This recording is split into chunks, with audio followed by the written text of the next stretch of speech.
The ICRC Hospital of Novye Atagi is an international committee of the Red Cross Hospital in Novye Atagi, Chechnya, Russia.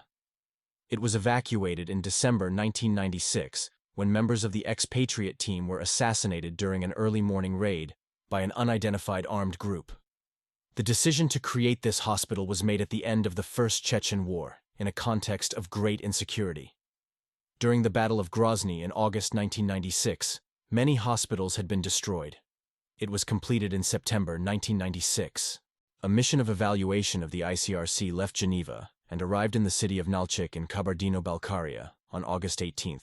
3 possible locations were discussed at this stage: the border between Ingushetia and Chechnya, Grozny, and the villages south of Grozny. The mission left to the field the following day, on 19th of August.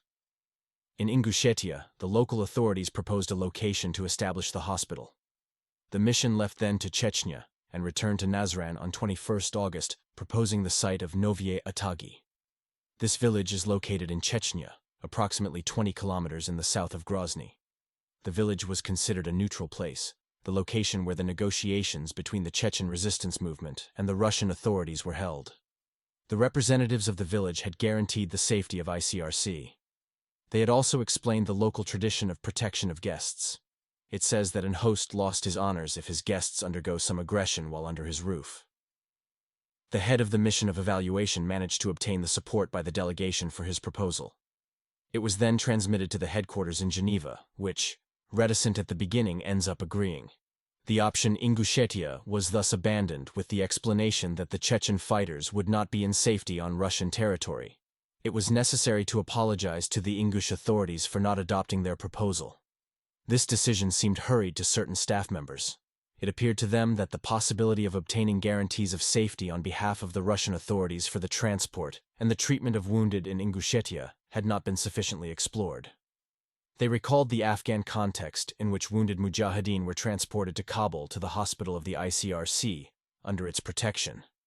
It appeared strange to them to install an hospital in an area as volatile as Chechnya on mainly local criteria of safety.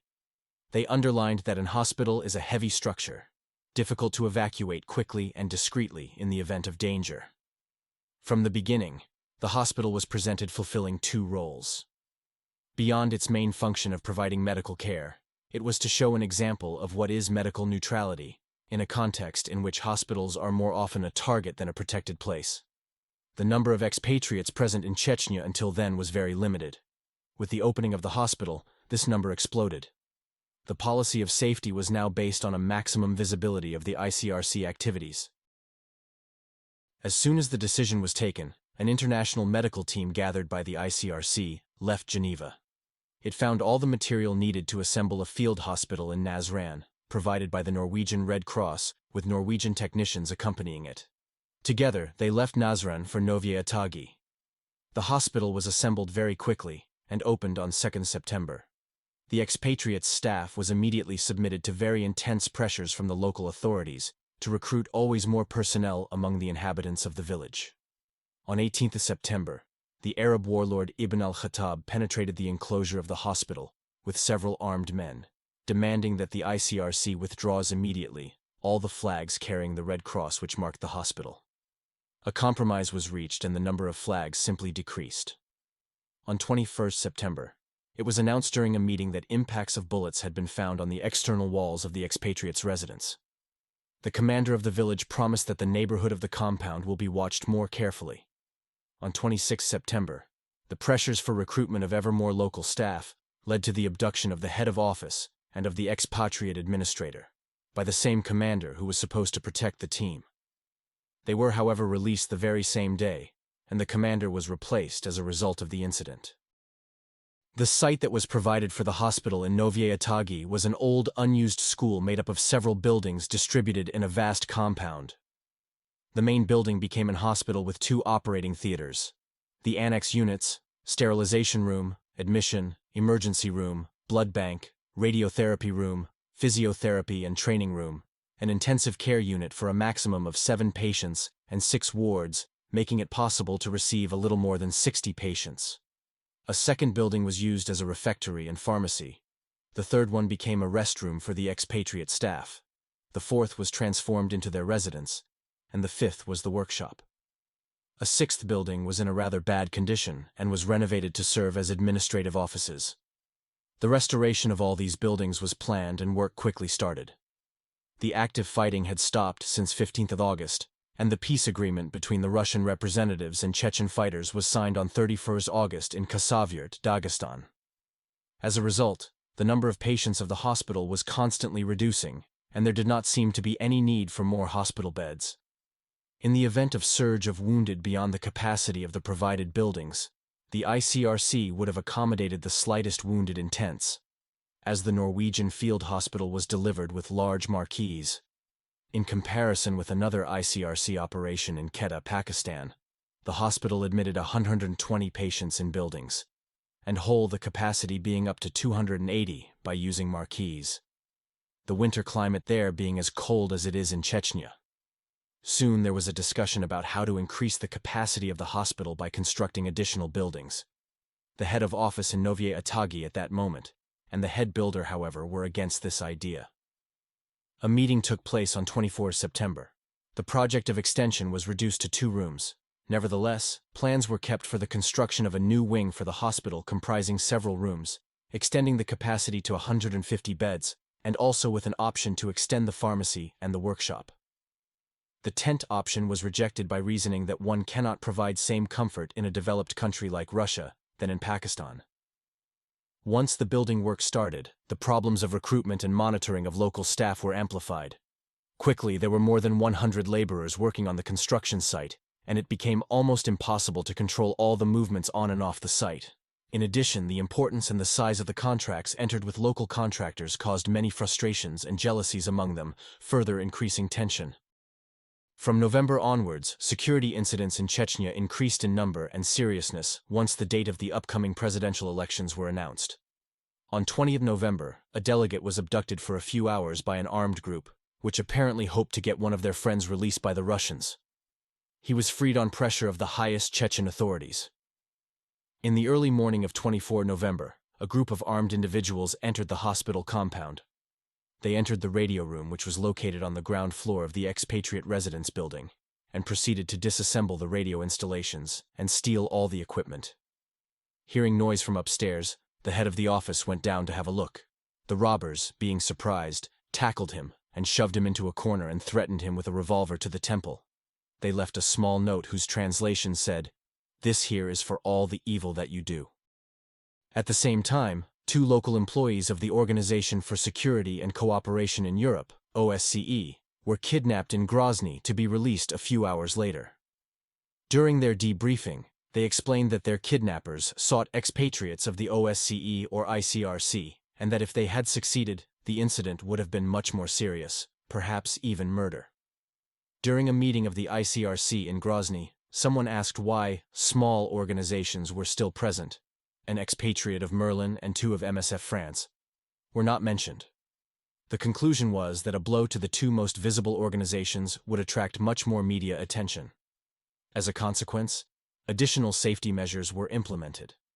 At the Grozny delegation, the number of expatriates stationed was decreased sharply. The safety measures for travel was reinforced. The local authorities were asked to erect checkpoints around the delegation building. In Novye Atagi, the security delegate became much more present. He increased the number of guards and improved their rotation plans.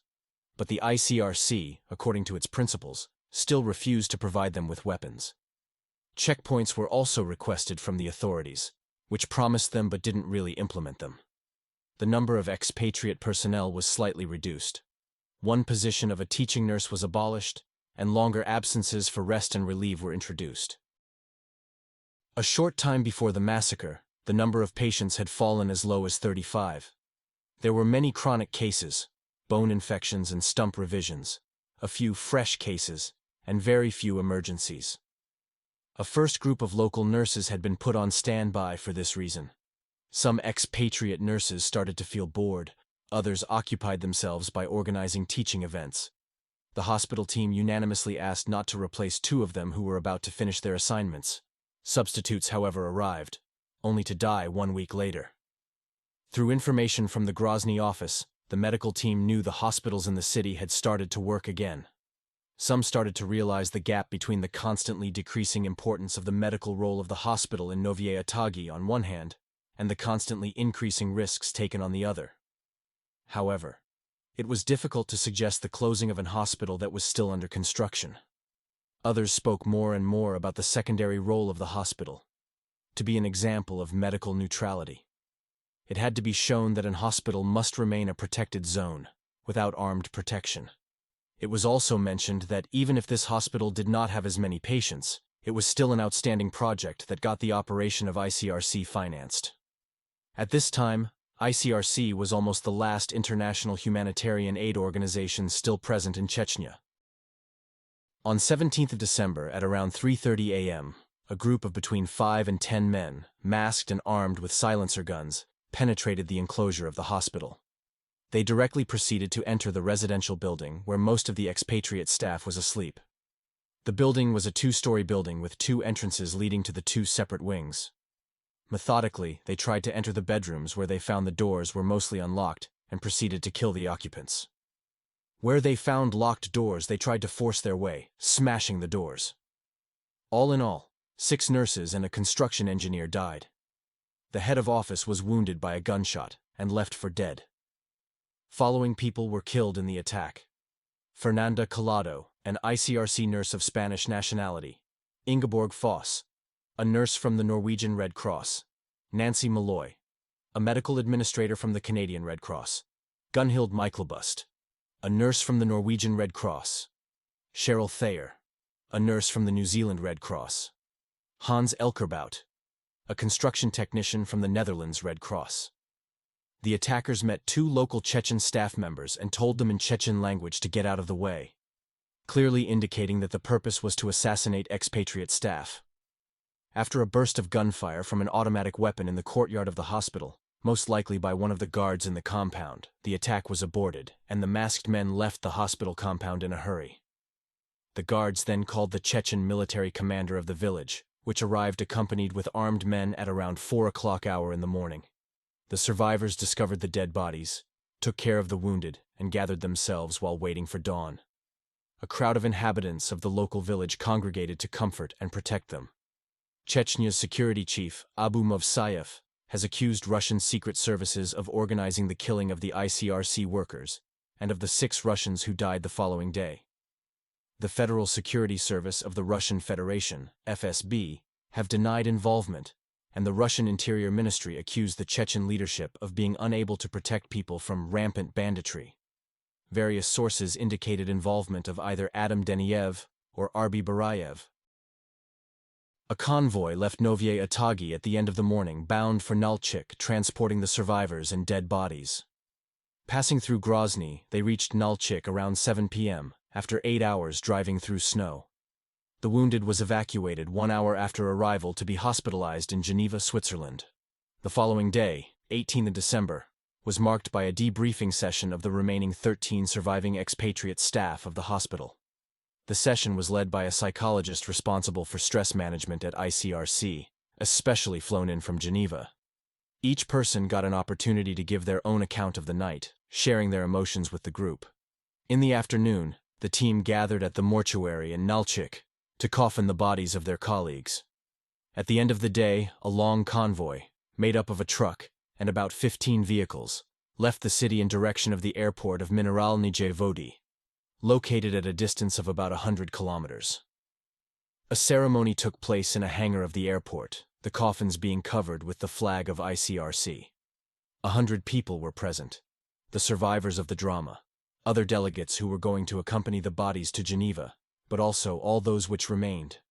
By an icy cold and in the noise of the planes which land and take off, a last homage is paid to the 6 victims, then each one, in a slow procession, ravels in front of the coffins. The plane takes off, and a similar ceremony is organized in the night of December 19th on the tarmac of the airport of Cointrin in Geneva, in the presence of the local authorities, members of the committee, executives of the direction of the ICRC, and representatives of the national companies. Shortly after the drama, some managers of the ICRC spoke about resuming the activities in Chechnya as soon as the culprits would have been identified. However, all the expatriate staff was durably evacuated from Chechnya. A small team remained in Nalchik from where they remotely controlled the operations of the local employees ICRC who remained in Chechnya. The hospital of Novye Atagi was handed over to be run by the local authorities without big difficulties. There were 34 patients left.